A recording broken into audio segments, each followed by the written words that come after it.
اللہ تعالیٰ نے اس دنیا کو پیدا فرمایا، پیدا فرمانے کے بعد اس دنیا کے اندر ضرورت تھی کہ اس کو نظام شریعت سے جوڑا جائے، اس انسان کے اندر اخلاقیات کو جوڑا جائے، اخلاق کو پیدا کیا جائے، اس کے اندر انسانیت کو پیدا کیا جائے۔ اللہ تعالیٰ نے آدم علیہ السلام کو بھیجا ایک لباس دے کر کے، لیکن وہ جب تک رہے تب تک رہے، دنیا کی قد اور آگے بڑھی۔ اللہ نے نوح علیہ السلام کو بھیجا شریعت دے کر، پھر اس کے بعد وہ لباس آپ نے دنیا والوں کے سامنے رکھا، دنیا کی عمر اور آگے بڑھی، نبیوں کا سلسلہ آتا رہا، شریعتیں آتی رہی، دین آتا رہا، لیکن یہ اسی وقت تک عمل ہوتا رہا جب تک وہ نبی باقی تھے۔ کسی نبی کو اللہ تعالیٰ نے بھیجا، کسی قبیلے کے لیے بھیجا، کسی کو کسی گاؤں کے لیے بھیجا، کسی کو کسی خاندان کے لیے بھیجا، لیکن جب اس دنیا کی عمر ایک ایسی جوانی پر چڑھ گئی کہ اب اس کی عمر کو بڑھنا نہیں ہے، اب اس کی عمر کو کہیں جانا نہیں ہے، تو اب یہ ضرورت تھی کہ اس کو ایسا لباس دیا جائے، اس کو ایسا سائز دیا جائے، اس کو ایسا سمپل دیا جائے، اس کو ایسا نمونہ دیا جائے کہ اب اس کے بعد کوئی نمونہ نہیں ہے، کوئی سائز نہیں ہے۔ تو پھر اللہ نے انتخاب فرمایا اپنے حبیب، آخری حبیب محمد علی صلی اللہ علیہ وسلم کو آخری دین دے کر کے بھیجا، اور یہی دین اب قیامت تک چلنے والا، اب قیامت تک چلنے والا۔ نبی پاک صلی اللہ علیہ وسلم کی جب پیدائش ہوئی، علماء کے مختلف اقوال ہیں، 9 ربیع الاول، 10 ربیع الاول، 11 ربیع الاول، 12 ربیع الاول، مختلف اقوال ہیں۔ بہرحال اللہ کے نبی اس دنیا میں آئے، جب اللہ کے نبی اس دنیا میں آئے، حضرت اما آمنہ نے فرمایا کتنا حسین بچہ ہے، کیا فرمایا؟ کتنا حسین بچہ ہے۔ یہ تو کہتے ہیں کہ بھائی ہر ماں اپنے بچے کو کہتی ہے کہ یہ بچہ کتنا حسین ہے۔ ادھر سے اما حلیمہ آ گئی، دائی حلیمہ آ گئی، وہ کہنے لگی کہ آمنہ تو نے دیکھا تو کیا دیکھا، تو نے یہ دیکھا کہ یہ کتنا حسین بچہ ہے، ہم سے پوچھ۔ میں کئی قبیلوں میں جایا کرتی ہوں، میں کئی خاندانوں میں جایا کرتی ہوں، میں بستی بستی جایا کرتی ہوں، میں نے ایسا حسین بچہ نہیں دیکھا، میں نے ایسا حسین بچہ نہیں دیکھا۔ ادھر سے عبد المطلب دادا پہنچ گئے، کہنے لگے آمنہ تو نے دیکھا تو کیا دیکھا، حلیمہ تو نے دیکھا تو کیا دیکھا، تو نے تو بس چند بستیاں دیکھی، تو نے تو بس چند محلے دیکھے، تو نے تو بس چند گاؤں دیکھے، تو نے تو بس چند قبیلے دیکھے، مجھ سے پوچھ، میں تجارت کی غرض سے کبھی ملک شام کا سفر کرتا ہوں، مجھ سے پوچھ، میں تجارت کی غرض سے کبھی عراق اور ایران کا سفر کرتا ہوں، خدا کی قسم میں نے ایسا بچہ نہیں دیکھا، میں نے ایسا حسین بچہ نہیں دیکھا۔ حضرت جبرائیل آگئے، ارے آمنہ تو نے دیکھا تو کیا دیکھا، دائی علیمہ تو نے نہیں دیکھا تو کیا دیکھا، عبد المطلب تو نے نہیں دیکھا تو کیا دیکھا، مجھ سے پوچھو، میں ہر نبی کے زمانے میں موجود تھا۔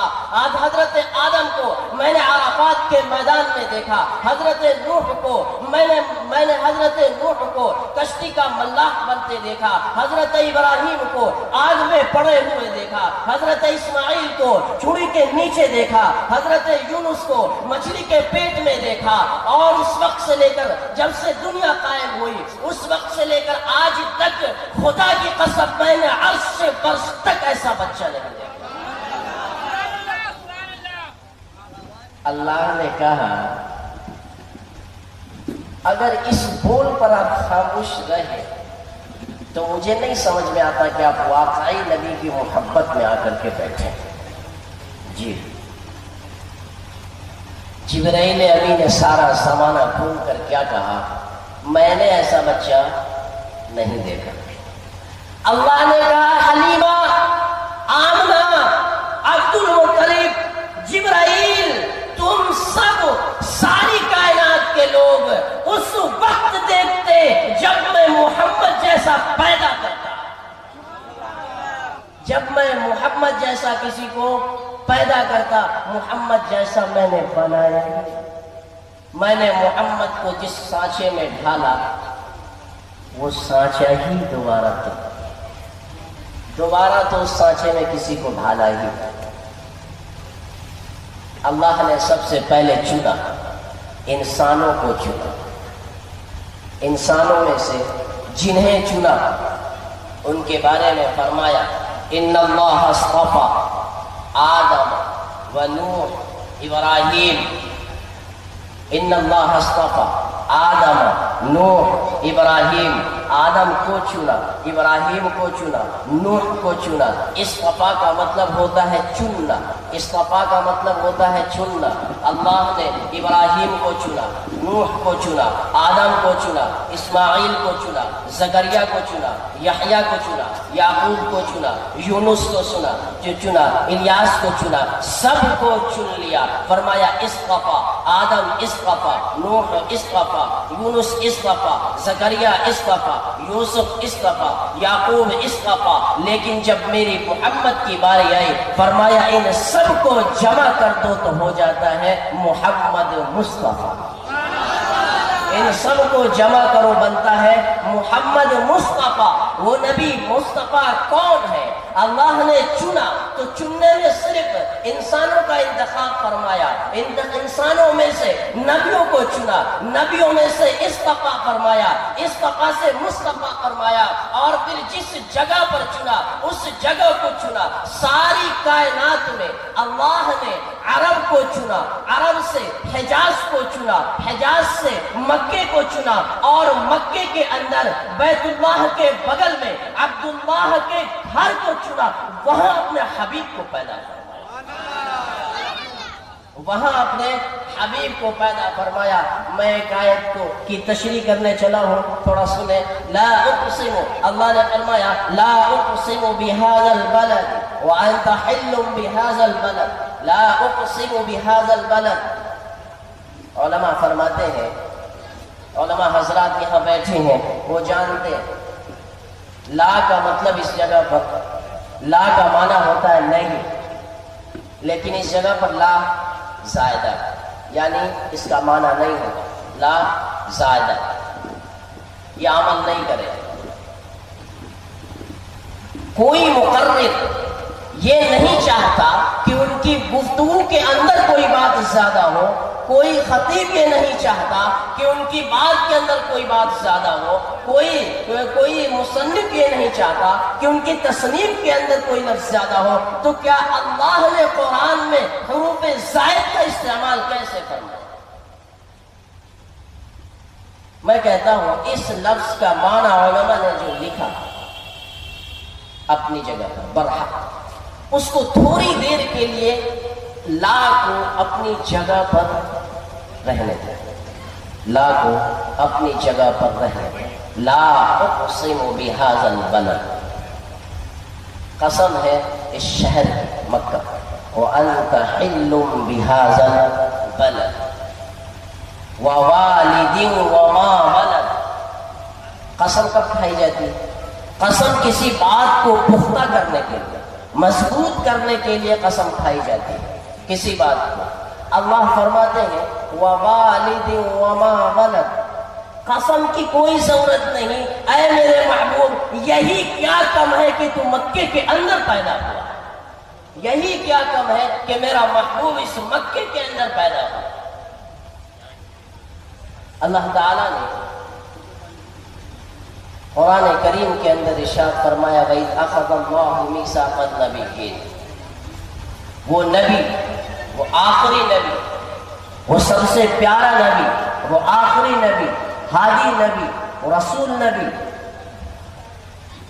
بشیر اور نذیر نبی، اور روح کائنات نبی، مقصود کائنات نبی، مرکز کائنات نبی، آخری نبی، بشیر و نذیر نبی، حسن کائنات نبی، رونق کائنات نبی۔ اور اس کے بعد پھر جب فرمایا کہ یہ ساری کائنات کو جب سجا دیا، یہ ساری کائنات کو جب بنا دیا، تو پھر ہر مومن کا ایمانی جز اس کے نبیوں سے جوڑ دیا، اور پھر فرمایا کہ جس دور کے اندر جو نبی پیدا ہو، اس دور کے اندر اس نبی کی اطاعت اس امت کے لیے فرض ہے، اس نبی کی محبت اس امت کے لیے فرض ہے۔ تو پتہ یہ چلا، ایک یہ ہے کہ انسان کے اوپر نماز فرض، ایک زکوٰۃ فرض، ایک روزہ فرض۔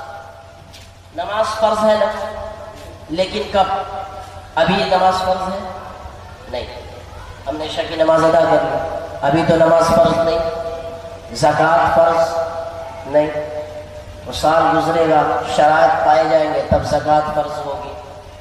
پتہ یہ چلا کہ روزہ فرض ہے، لیکن شرط پورا ہونے پر، نماز فرض ہے لیکن وقت آنے پر، حج فرض ہے مال ہونے پر، اس کی شرائط پورا ہونے پر، لیکن نبی سے محبت فرض ہے، نبی سے محبت فرض ہے، سانس آنے سے لے کر سانس بند ہونے،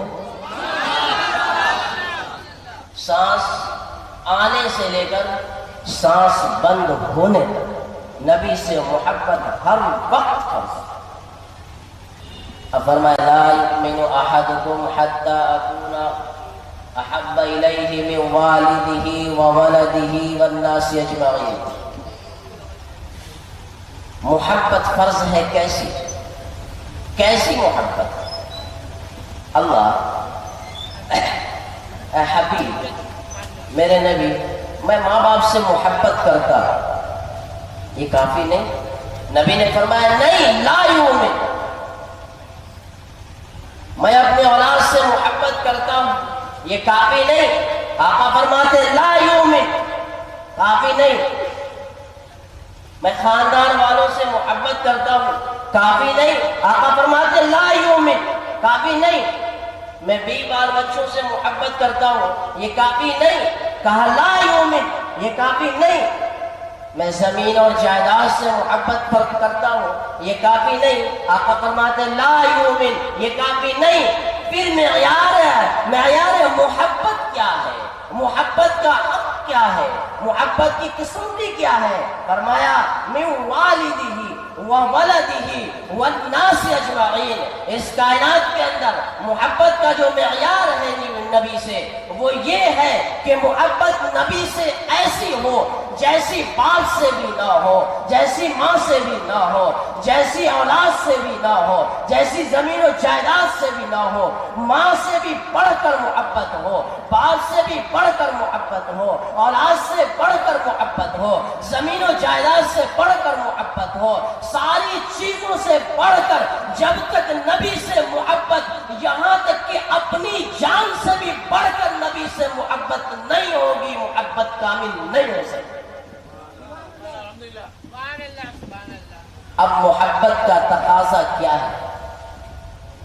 میں اس بات پر ایک بات گفتگو کرنے چلا ہوں۔ وَقَضَىٰ رَبُّكَ أَلَّا تَعْبُدُوا إِلَّا إِيَّاهُ وَبِالْوَالِدَيْنِ إِحْسَانًا۔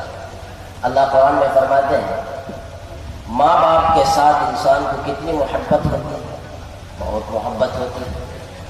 ماں باپ کو انسان سے بہت زیادہ ماں باپ سے محبت ہوتی ہے۔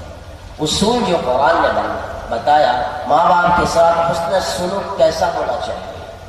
ماں باپ کے ساتھ حسن سلوک ایسا ہونا چاہیے کہ ماں باپ اگر بوڑھے بھی ہو جائیں اور بڑھاپے کی حالت میں ان سے اگر کوئی بات سرزد ہو جائے، غصے میں کچھ کہہ دیں، ان کا برا نہیں ماننا۔ لا تقل لهما اف، ان کو اف تک نہیں کہنا، ان کو اف تک نہیں کہنا۔ اچھا دعا سکھائی وَاخْفِضْ لَهُمَا جَنَاحَ الذُّلِّ مِنَ الرَّحْمَةِ، ان کے لیے اللہ تعالیٰ سے رحمت کی دعائیں کرو۔ ان کے لیے اللہ سے رحمت کی دعائیں کرو. میری بات پر غور سے سنیے، میں جہاں پہنچانا چاہ رہا ہوں. قرآن نے فرمایا وَلَا تَقُل لَّهُمَا اُفٍّ. ماں باپ کو کسی بھی صورت میں اگر وہ آپ پر ظلم کر رہا ہے، زیادتی کر رہا، ناانصافی کر رہا، یہ معاملہ اللہ کے یہاں حق پر ہے، اللہ اس کا فیصلہ کریں گے، لیکن آپ کو حق حاصل نہیں ہوتا کہ ماں باپ کی ظلم پر، ماں باپ کی ناانصافی پر، ماں باپ کی ظلم و زیادتی پر وَلَا تَقُل لَّهُمَا اُفٍّ ہوں تک بھی کہہ سکے. میں کہتا ہوں کہ جو چیز اس دنیا میں آنے کا سبب بنی، یعنی ماں باپ، ہمارے آنے کا سبب ماں باپ بنے، اس کے بارے میں یہ کہا گیا کہ اس کو اف تک نہ کہو. جو حضرات نبی کے تعلق سے دوسری چیزوں کا عقیدہ رکھتے ہیں، ہم تو انہیں کفر مانتے ہیں. جب ماں باپ کے ساتھ اف کی اجازت نہیں تو اور دوسری چیزوں کے ساتھ ہم تو اس کو کفر کا عقیدہ مانتے ہیں.